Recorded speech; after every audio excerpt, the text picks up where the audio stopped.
This is your shiny gold shovel. 2 coats, guaranteed. Shovel your way out of the shit and into the truth. What's up, everybody? It's Ryan and Greg, and we're back to talk about Twin Peaks: The Return, Episode 5. But first, make sure to subscribe to GameSpot Universe so you can stay up to date with all of our coverage, including movies, TV, anime, comics, and wrestling. This week we're going to go over the main plot lines, followed by some Easter eggs and theories. Then we're going to get to your comments. Now grab your gold shit-digging shovel, because we've got a lot to cover. Wow.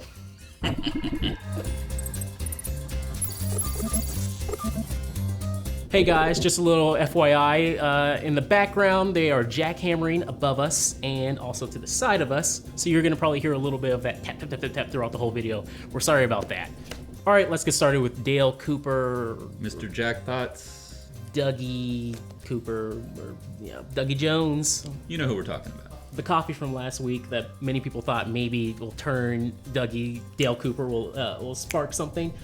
Not exactly. It definitely seems like the coffee had an effect, and that there are other triggers that are also still having an effect. Somebody mentioned the word agent, and that sort of caught in his head too. Yep. But we're definitely, he's not getting pulled out of it anytime soon. I really wanted him to come out of it there at the last part of that episode. I think we all did, and there were also a lot of comments last week saying the exact same thing. It's like it's driving people crazy that Dale is still like this.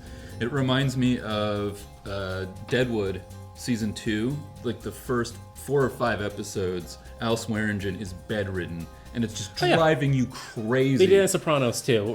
For the season finale, the first part, they had Tony in a coma for a while. It's that classic drive you insane with the main character being completely out of the action. But in any case, we see him at work. He's ushered in by like an intern who gets him on the elevator and gets him some coffee and says, "Damn good, Joe." There's definitely something there, but it wasn't enough. Damn good Joe, huh, Dougie? Damn good Joe.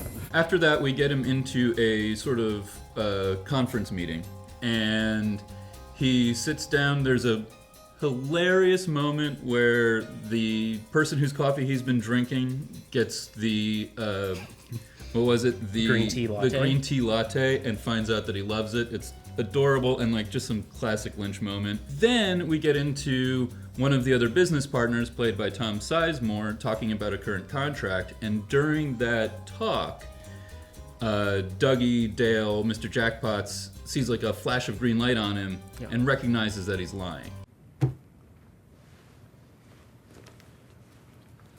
He's lying. Now, I'm starting to wonder if these flashes, the green light, and we saw like a little portal to the red room. I wonder if it's actually something that has to do with subconscious with Dale in there. That's what I was starting to wonder out. too. Like, I really felt like at the casino, it seemed like there was help coming from the lodge, and this almost seemed more like it was representing his ability to recognize things. So maybe we were wrong about last time. Maybe we were wrong last time about Mike's stuff helping coming. him, or think, right, exactly. That scene with Sizemore, I thought he was gonna punch him straight in the face. It was pretty intense. So we get a little bit more of Dougie's day out of the way. He has trouble using an elevator, and at the end of the workday, he finds himself outside with the statue. And before we say anything about that part, I think that something worth noting is that when he's dropped off at work at the beginning of the day, Janie says, "Are you having one of your episodes again?" So it kind of gives a little bit of justification for everybody at the office not really thinking it was that weird that he was acting the way he was. Now, in episode 5, there's finally a lot of plot points that really tie Dougie to Mr. C, Bob Cooper. And one of them is something that I kind of feel like we were wrong about last week. Yeah. Which was that we really dismissed those hitmen that were going after Dougie as just the, whoever he owed money to, going after him, no big deal. But in this episode, we see that they're actually tied to a higher purpose. We see this with the hitman actually on the phone with their supervisor, and she looks very disturbed that they can't find Dougie. She's positively freaked out. Yes. You can tell when she takes out that BlackBerry that she does not want to take out that BlackBerry. Yeah, and she uses it to dial Argent, which could be Argentina. And we think it's probably Philip Jeffries she's talking to. Yeah, that device that like receives the transmission in the place that we don't yet know where it is. Little black box. Later find out it's Argentina, but that looks like sort of the same tech that Bob Cooper was using to communicate with who he thought was Philip Jeffries in a previous episode. And we see that box again turn into a little silver ball after Bob Cooper gets on the phone and tells it. The cow jumped over the moon. So there's definitely a lot of weird stuff with that scene that's worth looking at, right? Yeah. So there's the silver ball. We think that that's a silver ball. It does maybe resemble a little bit the sort of shape we've seen with like the head on the tree and what Dougie became. These morphed images. There's also Bob's card from the previous episode where he shows like, this weird creature on the front. Also, Argent, which was typed into the BlackBerry, means silver. Yes. So there's maybe something there. What the hell? No, I don't think I'll call Mr. Strawberry. I don't think he's taking calls. I know. I think for starters, and I know we were wrong about this in the past, but I think Mr. Strawberry is a red herring. I think that's an example of Bob knowing how to manipulate the people that have incarcerated him. I don't think there's a plot point there. Now, there's a couple other things that go on there. He dials a bunch of numbers in. I think basically what we're seeing here is Bob knows how to hack the Justice Department's computers through a phone somehow. And as we've pointed out, that leads to the shrinking of the box that may belong to Philip Jeffries, but there's some other things that go on too. There's a bunch of screens that normally would show the prison and they display different things. We get one that's a cooking channel. Yeah, and I think again, that's another distraction. And then, but you also got the cobbler, the shoe scene. Right, and shoes are playing a big theme in this, have always played a big theme in the series, but a big theme in this episode too. Yes. The last connection that we got between Dougie and Bob Cooper was the ring found in the body at Ruth Davenport's apartment. The ring is definitely belonging to Dougie Jones. Now, through a few other clues, this means that I have to apologize to Greg because last week I said one of his theories sounded a little crazy. Okay, I'm not the only one who made that theory, though. There's quite a few out there who have also made this theory. It's just now starting to build up, and it looks like it might be real that body, in fact, is Major Briggs. One thing that stopped me from pretty much confirming that body to be Major Briggs, though, was Ernie Hudson saying that these prints have come out 16 times before. 16 hits in what? 25 years? Right, 16 times in 25 years, Major Briggs's fingerprints have come up, and they have never been positive. So there's still a chance that you're crazy. Maybe there's a bunch of Briggs doppelgangers out there. Oh my. That's gonna give me a headache. Okay, now we've got some Easter eggs and theories moving forward. You spotted a whole bunch of stuff in this episode that even I didn't notice, so what do you got? Well, first you got that big giant-ass poster that's behind Doug's boss, Bushnell battling Bud Mullins. Now that might be a reference to Bushnell Keeler, who is a mentor to David Lynch. He's actually in one of his very first little short film home videos he did called Sailing with Bushnell Keeler. I thought that was pretty cool. So it's a poster for a fabricated boxer who is actually the actor Don Murray, who's in front of his own poster. Now Lynch's real-life son Riley is also there as well. He's playing with the band Trouble at the Roadhouse. That was interesting too. There was like a departure from ending on the music. Instead, we get it about 15 minutes earlier. Yeah, I'm really glad I didn't hit pause or stop or anything right there and then get up and do something. There's another classic sort of like film TV prop that appears in this episode as well. The Morley cigarettes. Yeah, now that's in everything. You can probably find it in Breaking Bad, Married with Children, it's everywhere. But nowadays we really reference that a lot to X-Files. Cancer Man.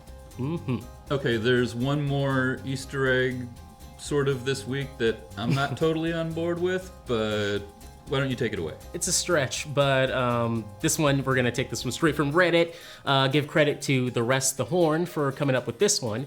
It is that statue. People think it's David Bowie.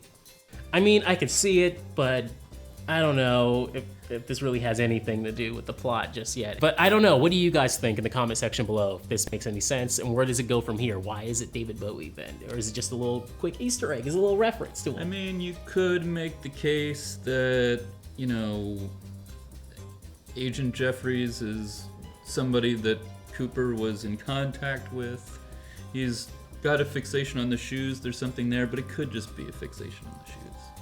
I think it has more to do with the shoes, if Yeah. anything. We've also got some new threads, plot lines starting up this week. Beginning with the character Steven, who has a very bad job interview. You'd never get hired here, and I would never recommend you for any work, any place. Now you can get up and get your ass out of here. So right off the top, we're introduced to this character, Steven, who's pretty much a loser. Right, that wasn't even actually a job interview. The guy just brought him in to tell him how terrible his resume was and how he wasn't hiring material. And he told him to get out, and that was it. Now we come back to them later when we see Norma for the first time, a returning character from the original Twin Peaks.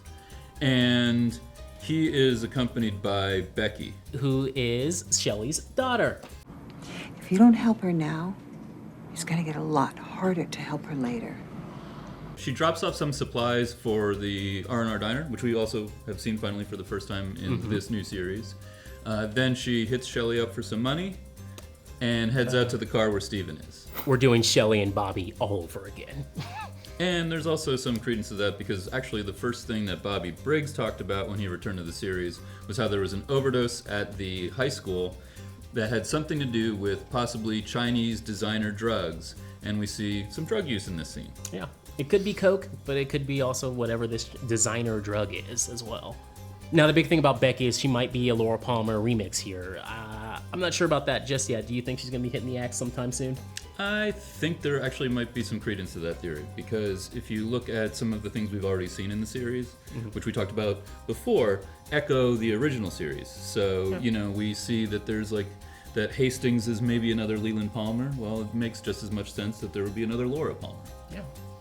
I don't know. I think it's a red herring. That shot of her, like, with her eyes closed, looking up, and I thought there was going to be a car accident right then and there. I was also expecting a car accident. Yeah. I think it's a red herring. A lot of people think she's totes my goats, but I don't know. I think she's going to be alive for a little bit longer. All right, I will fall on favor for this theory for once. Oh. Now, while there wasn't very much going on with the Hawk, Lucy, Andy, Truman plotline, the search for the missing thing that the log lady told us about, we did get introduced to one more new character at the Roadhouse. We're introduced to a real scumbag here at the very end. We see him first interact with somebody that we've seen as part of Truman's staff at the police department. It's looking more likely that he's a crooked cop at this point. And that could tie very much into the drug plotline as well. Yes.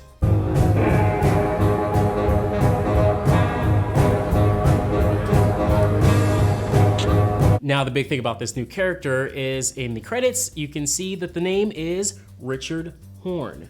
Oh. He's a horn. Now, he could easily be the son of Ben or Jerry Horn. We know that they get around, they even bring that up in the first episode. Right, but there's also the possibility that he's the son of Audrey Horn. Which I think is much more likely. Okay, so to be fair though, we don't know if she's still alive. We haven't seen her in this corporeal world. She may be in the Black Lodge, White Lodge, but we do know that Sherilyn Fenn is going to appear in the series. Actually, let me cut in here. If you read the secret history of Twin Peaks, she is very much alive. That's all we know for now. She survived the explosion at the season finale. Not only is Audrey probably his mom, I think that his dad is Bob Cooper. Oh. Yes. Oh, that's pretty good. Yes. I like that. At some point in the last, 25 years, he knocked up Audrey, left her, which is why he still has the name Richard Horn, and it's not anything different. And that does bring up one other thing. At the very, very, very beginning of the series, the giant says, Richard and Linda, 2 birds, 1 stone. And this is our first Richard. We still don't have a Linda yet. Not yet, but I have a feeling Linda's going to show up very soon. Yeah. Okay, now we'd like to get to some of your comments from the last couple of videos. And there's a lot of good things that people said. And one of the things that I thought was sort of consistent in the comments that I really like about David Lynch fans and people watching the series is sort of like talking about how to watch it, how to interpret it, and how to read it. And there's some really good comments in here. Going back to the scene in Cole's office where he's talking on the red phone with the atomic bomb, the Warrenator pointed out that there is also a Franz Kafka picture in the background during that scene. And it's actually fairly well documented that David Lynch is a is heavily influenced by Franz Kafka. I can't believe I missed that in the background.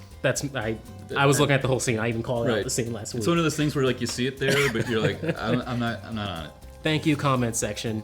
Also, there's something to be said for how to even read like the Twin Peaks series and Lynch things. So, something that Sam Meir said was, Lynch is a genius filmmaker and I love this new series already. Twin Peaks Fire Walk With Me and The Missing Pieces is a must-watch for understanding what's happening. That's really an excellent tip. It's also true that you should probably be checking out Mark Frost's book. And both of those things seem to have a lot more influence on this than even the second season of the show. Yeah, they reference that book a lot more than anything in second season, really. I'd also like to add that Mulholland Drive seems to be playing a role. We've seen what may be recurring characters from that universe as well. So definitely, when you have some downtime between episodes, dig into those. With 25 years between the second season and the third season, there's been some sadness too. Some we are lucky enough to have had already shot scenes for the show, but others didn't make it. That includes David Bowie, Don Davis, Frank Silva, and there were a lot of people in the comments expressing grief about that. But another thing that was sort of going on in the comments was questions around like who could play those characters moving forward. Could we recast some of those characters if need be? And there were actually some really cool ideas. One of those happens to be David Bowie's character, Philip Jeffries, who has so far a major plot line going on in the story, so we're wondering if they're going to involve this character in any way other than maybe just having him in a computer or just through voiceover or anything like that. Ashford Word says Tilda Swinton could easily play him. I love that idea. I think Tilda Swinton would be perfect to fill in for Bowie. That would be great. Oh, I hope they do it. And my favorite comment goes out to Jack Steru. The Battle of Dale Cooper has begun in The Good, the Bad, and the Dougie. That's a good one. I love that. That's really good. Okay, we have talked on some of the previous videos about Lynch's style and the way he does things, and there's definitely like these conspicuously slow scenes with long beats between dialogue moments, and I heard from multiple people what's going on with Dr. Jacoby. That gold spraying, painting, shovel scene takes forever in a previous episode. Now we finally get the payoff. Shovel your way out of the shit!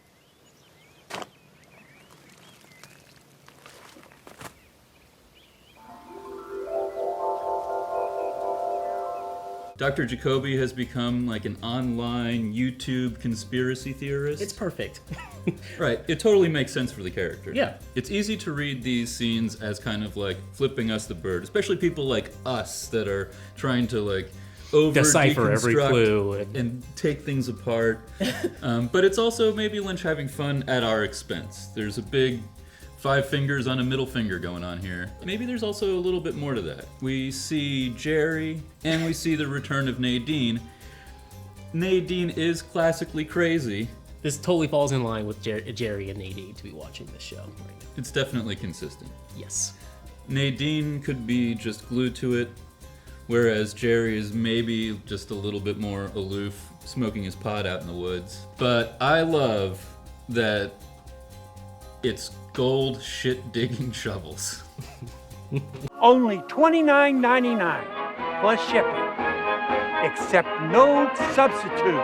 Get yours now. One last thing is I just want to point out that the theme we're getting in this episode was a lot of curiosity killed the cat. You're playing with fire vibe with a couple characters. First off, we got this girl at the bar who talks to Richard Horn, and the temptation brings her over only to see like this is not a good idea. This is a really bad idea to go over this guy. And then we get it again with the little kid who we'll call One for now. He's got the 1 on his shirt. Yep. Who goes over and, temptation. You want to play and see what's going on over there, only to, shouldn't have done that. Almost got blown up. Yes.